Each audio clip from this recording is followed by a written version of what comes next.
There are any number of ways to turn me off a story, but probably the quickest is to have the protagonist involved in an incestuous relationship. My complaint is not primarily that this type of relationship is disturbing, because, while that is certainly my view, I am aware that some people find incestuous relationships sweet or cute. Rather, it's because incestuous relationships never go anywhere, or at least anywhere good. You will literally never see a story with an incestuous relationship in which the author allows the couple to be together in the end. As a reader, this means you start the story with the foreknowledge that the main romance is doomed to failure, which makes the whole process of reading the story seem rather like an exercise in futility. Today I'll be reviewing a story that, while having a rather unfortunate brother-sister relationship, is still worth checking out. May I introduce Mahouka Koukou no Rettousei.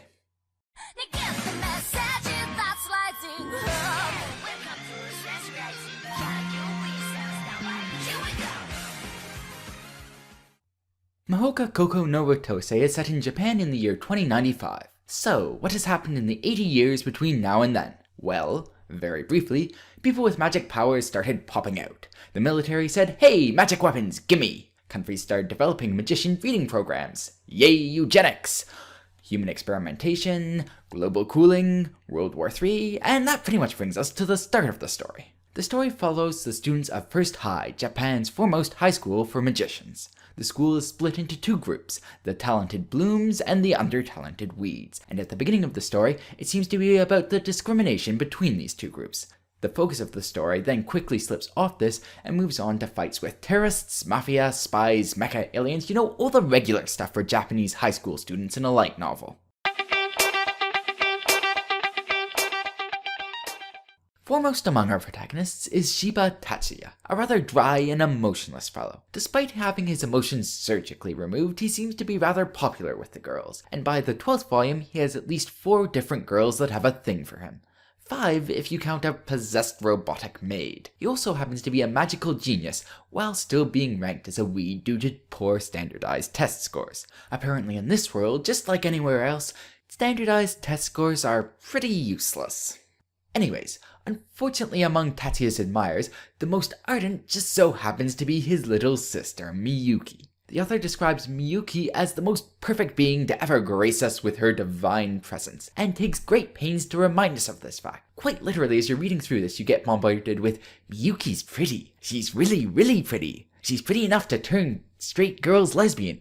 By the way, did we mention that Miyuki's pretty?" And yeah, it gets pretty wearing pretty quickly. Her magical ability is also top-notch, and she's a bloom at the top of her year in terms of ability. Miyuki's personality is completely dominated by feelings for her brother. It should probably win her the biggest BroCon award of all time, and she also verges on being a yandere. Along with the Shiba siblings, we have Erika, the playful tomboy, Mizuki, the girl with glasses who acts just like the stereotypical girl with glasses, Leo, the muscled nice guy, Mihiko, the shy nice guy, Mayumi, the sly and teasing student council president, best friends Shizuku and Honoka, and many, many more. All of the cast gets some amount of development, enough at any rate for most of the important characters to not feel shallow, but the cast is just big enough that with time splitting, a lot of the characters don't get the amount of time that they deserve. There's a large number of characters that I really would have liked to see a lot more of.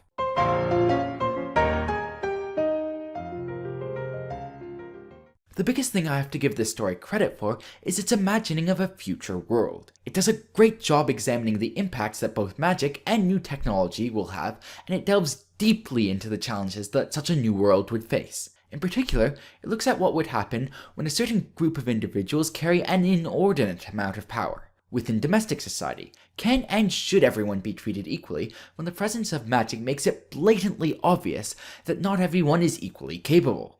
Within international politics, how do you deal with hostile nations when the threat they present is no longer mainly an issue of the size of their army, but the power of their strongest magicians? On an individual level, how are those who possess this power affected? This series is certainly not the first to address these issues, but it does so in a far more mature and realistic way than any other story I've encountered. Another thing I have to give the story major props for are its action sections. These range anywhere in scale from individual fistfights to full-scale international invasions, and regardless of the scale, the author does a masterful job in their description. The styles of conflict are widely varied, from what you'd expect in a martial arts flick, to a spy novel, to a high fantasy story, and all feel just right within the story's context. The plot of this story also has a similarly large breadth, with a focus of different sections ranging from high school romance, to research, to politics, to espionage. With so many stories only capitalizing properly on one area of focus, it's a breath of fresh air to read something that deals with so many different areas and does a decent job at it.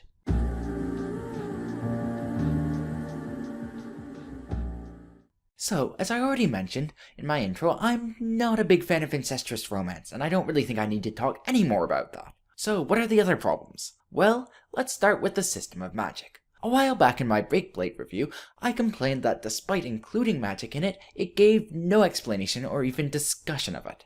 This story has the exact opposite problem. It is an incredibly complex system of magic, and the author frequently breaks off from the story to give lengthy asides on magical theory. This would be fine if those asides were clear and easy to read, but sadly they felt more like reading a scientific paper, which, for those of you who are unfamiliar with them, are generally neither clear nor easy to read. My other issue is with certain character relations. From my earlier comments about Tatsuya's admirers, you might have thought that this was a harem series, but no. You see, harem stories generally require mutual attraction, and Tatsuya has no romantic interest in anyone, nor does he appear he ever will. This makes the whole aspect of the story to seem just a bit pathetic. There are also romance possibilities outside of Tatsuya's faux harem, but these are either barely discussed or barely developed.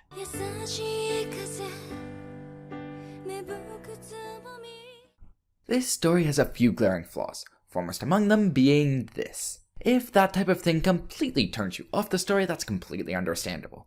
But if you think you can put up with it, or for some bizarre reason you actually find it attractive, then this story has a lot to offer.